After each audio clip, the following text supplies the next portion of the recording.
লাইলাতুল কদর বুঝবো কিভাবে?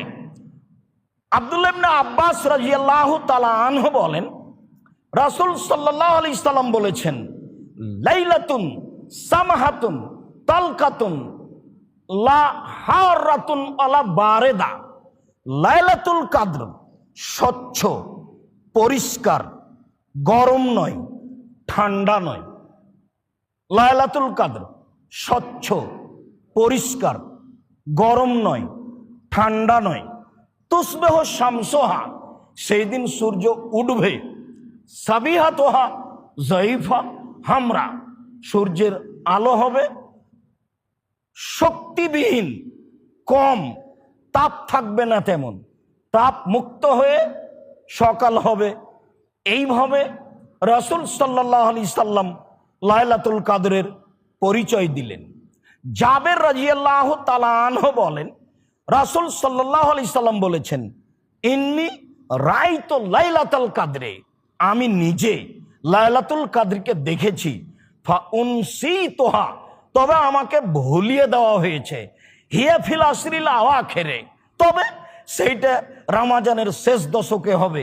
লায়ালিহা, শেষ দশকের রাতে হবে, তবে সেটা শেষ দশকে রাতে হবে।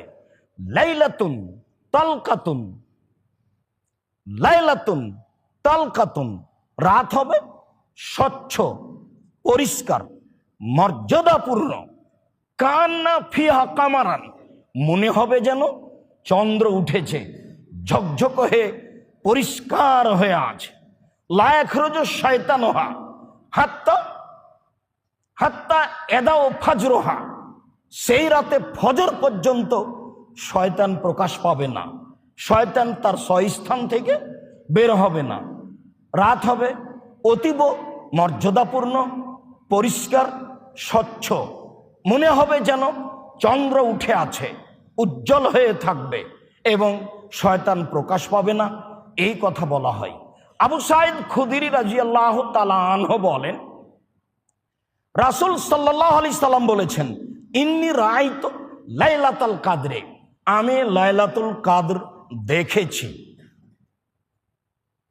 ওয়া ইন্নী নুসিতুহা, তবে আমাকে ভুলিয়ে দেওয়া হয়েছে, আমার মনে নাই। ওয়া ইন্নাহা ফিল আশরিল আওয়াখির, তবে অবশ্যই সেটা রমজানের শেষ দশকে হবে। ইন্নী রাআইতু, আমি লাইলাতুল কদর দেখেছি। ওয়া কান্নী আসজুদু ফি তিনিন ওয়া মাইন, আমি যেন কাদা